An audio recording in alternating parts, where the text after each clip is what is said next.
And now, son of man, take a large clay brick and set it down in front of you. Then draw a map of the city of Jerusalem on it. Show the city under siege. Build a wall around it so no one can escape. Set up the enemy camp, and surround the city with siege ramps and battering rams. Then take an iron griddle and place it between you and the city. Turn towards the city and demonstrate how harsh the siege will be against Jerusalem. This will be a warning to the people of Israel. Now lie on your left side and place the sins of Israel on yourself. You are to bear their sins for the number of days you lie there on your side. I am requiring you to bear Israel's sins for 390 days, 1 day for each year of their sin. After that, turn over and lie on your right side for 40 days, 1 day for each year of Judah's sin. Meanwhile, keep staring at the siege of Jerusalem. Lie there with your arm bared and prophesy her destruction. I will tie you up with ropes so you won't be able to turn from side to side until the days of your siege have been completed. Now go and get some wheat, barley, beans, lentils, millet, and emmer wheat, and mix them together in a storage jar. Use them to make bread for yourself during the 390 days you will be lying on your side. Ration this out to yourself, 230 grams of food for each day, and eat it at set times. Then measure out a jar of water for each day, and drink it at set times. Prepare and eat this food as you would barley cakes. While all the people are watching, bake it over a fire using dried human dung as fuel and then eat the bread. Then the Lord said, "This is how Israel will eat defiled bread in the Gentile lands to which I will banish them." Then I said, "O sovereign Lord, must I be defiled by using human dung? For I have never been defiled before. From the time I was a child until now I have never eaten any animal that died of sickness or was killed by other animals. I have never eaten any meat forbidden by the law." "All right," the Lord said. "You may bake your bread with cow dung instead of human dung." Then he told me, "Son of man, I will make food very scarce in Jerusalem. It will be weighed out with great care and eaten fearfully. The water will be rationed out drop by drop, and the people will drink it with dismay. Lacking food and water, people will look at one another in terror, and they will waste away under their punishment. Son of man, take a sharp sword and use it as a razor to shave your head and beard. Use a scale to weigh the hair into 3 equal parts. Place a third of it at the center of your map of Jerusalem. After acting out the siege, burn it there. Scatter another third across your map and chop it with a sword. Scatter the last third to the wind, for I will scatter my people with the sword. Keep just a bit of the hair and tie it up in your robe. Then take some of these hairs out and throw them into the fire, burning them up. A fire will then spread from this remnant and destroy all of Israel. This is what the sovereign Lord says. This is an illustration of what will happen to Jerusalem. I placed her at the center of the nations, but she has rebelled against my regulations and decrees and has been even more wicked than the surrounding nations. She has refused to obey the regulations and decrees I gave her to follow. Therefore, this is what the sovereign Lord says: You people have behaved worse than your neighbors and have refused to obey my decrees and regulations. You have not even lived up to the standards of the nations around you. Therefore, I myself, the sovereign Lord, am now your enemy. I will punish you publicly while all the nations watch. Because of your detestable idols, I will punish you like I have never punished anyone before or ever will again. parents will eat their own children, and children will eat their parents. I will punish you and scatter to the winds the few who survive. As surely as I live, says the Sovereign Lord, I will cut you off completely. I will show you no pity at all because you have defiled my temple with your vile images and detestable sins. A third of your people will die in the city from disease and famine. A third of them will be slaughtered by the enemy outside the city walls, and I will scatter a third to the winds, chasing them with my sword. Then at last my anger will be spent, and I will be satisfied. And when my fury against them has subsided, all Israel will know that I, the Lord, have spoken to them in my jealous anger. So I will turn you into a ruin, a mockery in the eyes of the surrounding nations and to all who pass by. You will become an object of mockery and taunting and horror. You will be a warning to all the nations around you. They will see what happens when the Lord punishes a nation in anger and rebukes it, says the Lord. I will shower you with the deadly arrows of famine to destroy you. The famine will become more and more severe until every crumb of food is gone. And along with the famine, wild animals will attack you and rob you of your children. Disease and war will stalk your land, and I will bring the sword of the enemy against you. I, the Lord, have spoken. Again a message came to me from the Lord. Son of man, turn and face the mountains of Israel and prophesy against them. Proclaim this message from the Sovereign Lord against the mountains of Israel.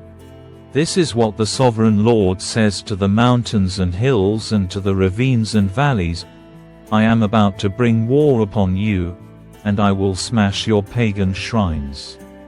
All your altars will be demolished, and your places of worship will be destroyed. I will kill your people in front of your idols. I will lay your corpses in front of your idols and scatter your bones around your altars. Wherever you live there will be desolation, and I will destroy your pagan shrines. Your altars will be demolished, your idols will be smashed, your places of worship will be torn down, and all the religious objects you have made will be destroyed. The place will be littered with corpses, and you will know that I alone am the Lord. But I will let a few of my people escape destruction, and they will be scattered among the nations of the world. Then when they are exiled among the nations, they will remember me. They will recognize how hurt I am by their unfaithful hearts and lustful eyes that long for their idols. Then at last they will hate themselves for all their detestable sins. They will know that I alone am the Lord and that I was serious when I said I would bring this calamity on them.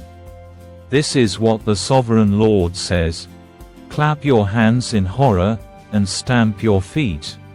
Cry out because of all the detestable sins the people of Israel have committed. Now they are going to die from war and famine and disease. Disease will strike down those who are far away in exile. War will destroy those who are nearby. And anyone who survives will be killed by famine. So at last I will spend my fury on them. They will know that I am the Lord when their dead lie scattered among their idols and altars on every hill and mountain and under every green tree and every great shade tree. The places where they offered sacrifices to their idols. I will crush them and make their cities desolate from the wilderness in the south to Riblah in the north. Then they will know that I am the Lord. Then this message came to me from the Lord: Son of man, this is what the Sovereign Lord says to Israel: the end is here. Wherever you look, east, west, north, or south, your land is finished. No hope remains, for I will unleash my anger against you. I will call you to account for all your detestable sins. I will turn my eyes away and show no pity. I will repay you for all your detestable sins. Then you will know that I am the Lord. This is what the sovereign Lord says. Disaster after disaster is coming your way. The end has come. It has finally arrived. Your final doom is waiting. O people of Israel, the day of your destruction is dawning. The time has come. The day of trouble is near. Shouts of anguish will be heard on the mountains, not shouts of joy. Soon I will pour out my fury on you and unleash my anger against you. I will call you to account for all your detestable sins. I will turn my eyes away and show no pity. I will repay you for all your detestable sins. Then you will know that it is I, the Lord, who is striking the blow. The day of judgment is here. Your destruction awaits. The people's wickedness and pride have blossomed to full flower. Their violence has grown into a rod that will beat them for their wickedness. None of these proud and wicked people will survive. All their wealth and prestige will be swept away. Yes, the time has come. The day is here. Buyers should not rejoice over bargains, nor sellers grieve over losses, for all of them will fall under my terrible anger. Even if the merchants survive, they will never return to their business. For what God has said applies to everyone, it will not be changed. Not one person whose life is twisted by sin will ever recover. The trumpet calls Israel's army to mobilize, but no one listens, for my fury is against them all. There is war outside the city and disease and famine within. Those outside the city walls will be killed by enemy swords. Those inside the city will die of famine and disease. The survivors who escape to the mountains will moan like doves, weeping for their sins. Their hands will hang limp, their knees will be weak as water. They will dress themselves in sackcloth. Horror and shame will cover them. They will shave their heads in sorrow and remorse. They will throw their money in the streets, tossing it out like worthless rubbish. Their silver and gold won't save them on that day of the Lord's anger. It will neither satisfy nor feed them, for their greed can only trip them up. They were proud of their beautiful jewelry and used it to make detestable idols and vile images. Therefore, I will make all their wealth disgusting to them. I will give it as plunder to foreigners, to the most wicked of nations, and they will defile it. I will turn my eyes from them as these robbers invade and defile my treasured land. Prepare chains for my people, for the land is bloodied by terrible crimes. Jerusalem is filled with violence. I will bring the most ruthless of nations to occupy their homes. I will break down the proud fortresses and defile their sanctuaries. Terror and trembling will overcome my people. They will look for peace but not find it. Calamity will follow calamity. Rumor will follow rumor. They will look in vain for a vision from the prophets. They will receive no teaching from the priests and no counsel from the leaders. The king and the prince will stand helpless, weeping in despair, and the people's hands will tremble with fear. I will bring on them the evil they have done to others, and they will receive the punishment they so richly deserve. Then they will know that I am the Lord.